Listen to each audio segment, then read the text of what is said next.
This essay example, as well as thousands of others, is available in text format on our website for free and without registration. Simply Google IvyPanda Free Essays. How oligopoly works in the American cellular industry.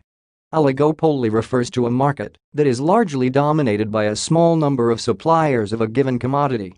In essence, this type of market is a type of a monopoly. By the mere fact that the suppliers are very few, actions of one of the suppliers in the market are largely expected to affect the actions of other suppliers. This also goes hand in hand with the decisions that are taken by the firms in the industry. A concept that is largely embraced by the four major mobile phone providers in the US is strategic planning. The possible responses that T-Mobile and Nextel will take most likely affect the strategic plans that Verizon and AT&T take.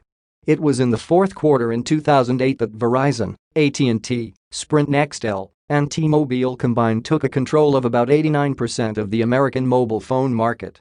AT&T buys the cellular phone company's Stackelberg model is seen where AT&T chooses output before rivals only to be followed.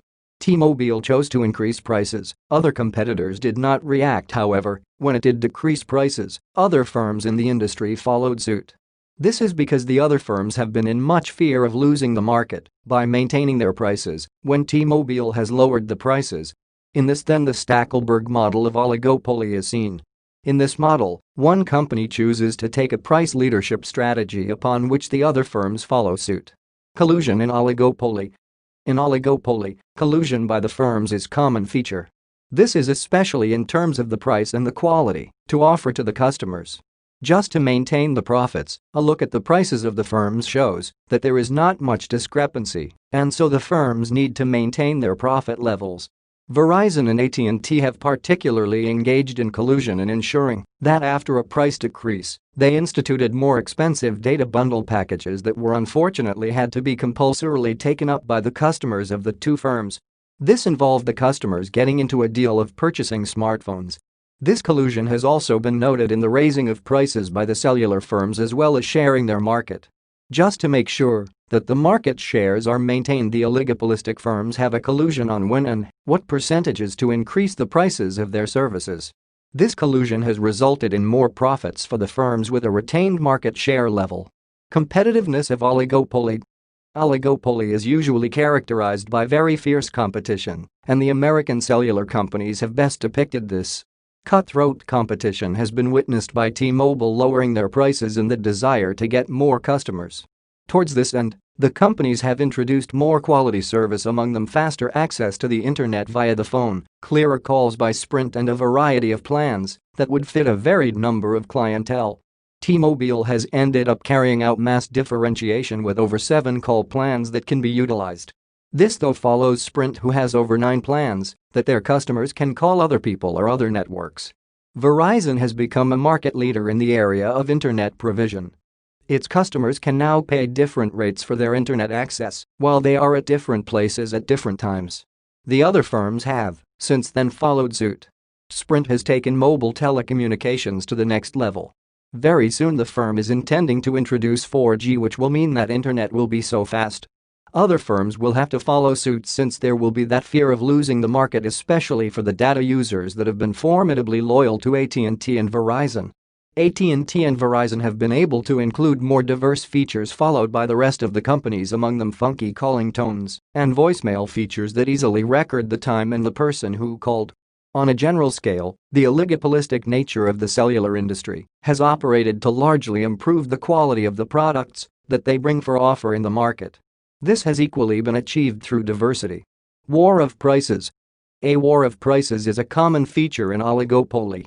In the American cellular market, Verizon Wireless and AT&T have been noted to be most fiercely involved in the price wars. They also have been in a position to extend the wars into that area of creativity and innovations, just so as to owe the market to themselves. Both companies at the beginning of the year announced that they were in for a $30 reduction of the unlimited voice calling packages. However, collusion is also noted in these moves since the firms are interested in wooing subscribers to opt for data services that are charged higher. Even as the cellular firms are involved in the tug-of-war in terms of pricing and quality, the firms are very aware that profitability is vital.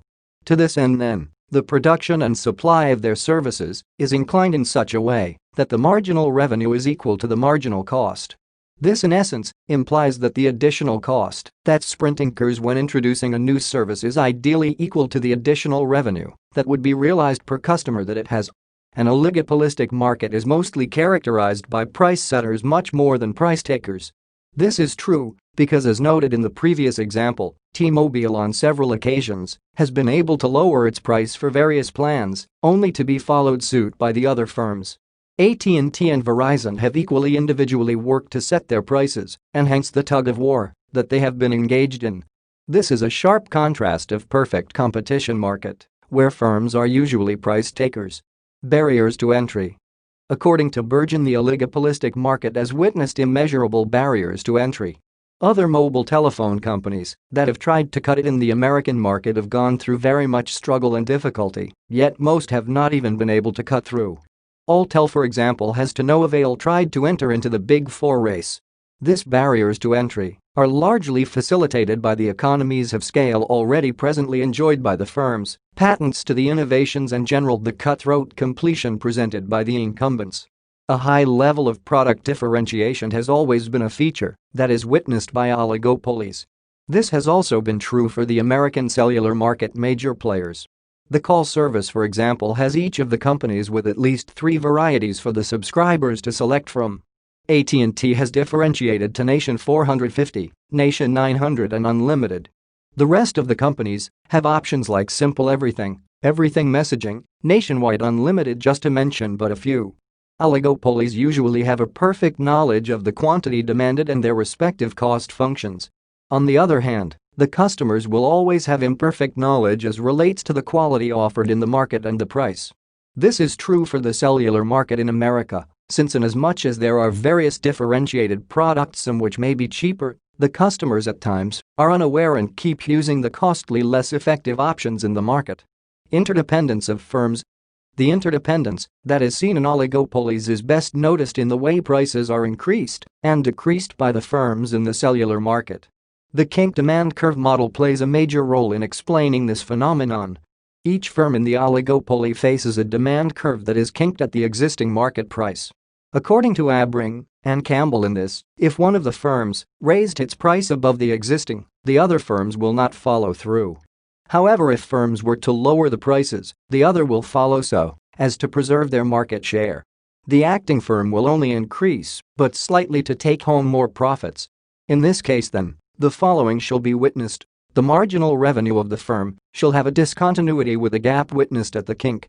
Prices that are placed higher than the prevailing one, there is elasticity in the shape of the curve. Moz-Kalel, Winston and Green denotes that, on the other hand, prices below the kink indicate relative inelasticity in the shape of the curve. The diagram below is used to best illustrate the kink experienced in the oligopolistic markets. The prevalent gap in the marginal revenue curve acts as an indication that marginal costs can take a fluctuating shape while the equilibrium price and quantity remains constant. A price war is a commonality under this theory. A close look at the pricing of the phones for various plans that are instituted by the mobile companies shows that for those with similar features, say all night and all weekend discounts, the prices are the same. Sprint has a plan called Talk 450 in which one talks for 450 minutes per month, is similar to AT&T's Nation 450, where still the customers may talk for 450 minutes in a month and paying $39.99 per month for both firms. Verizon has a similar one called Nationwide Basic in which 450 minutes in a month are charged at $39.99. There is therefore a similarity in the charges that the firms put on their customers just so that they do not lose their customers. Conclusion and predictions. As the situation stands at present, the oligopoly market in the cellular industry in America will continue to be. However, government deregulation and intervention may result in more competitive players coming into the market. This is not the only case. Other countries too, like Kenya, France and Qatar, have their mobile industry run by 1 or 2 providers. In some other countries it was a monopoly of Safaricom Limited until lately. An unlikely occurrence, however, is that the cellular market in America should take the monopolistic nature. Competitiveness is expected to soar more. We expect that in the next 1.5 years, the mobile firms will come up with more diverse innovations that will help to consolidate the market shares.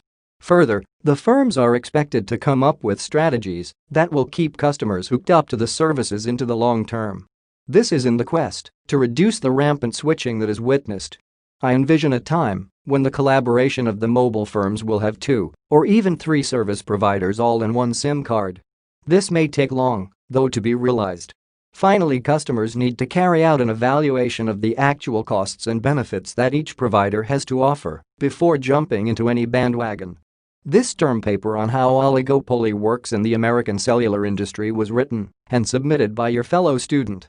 You are free to use it for research and reference purposes in order to write your own paper. However, you must cite it accordingly.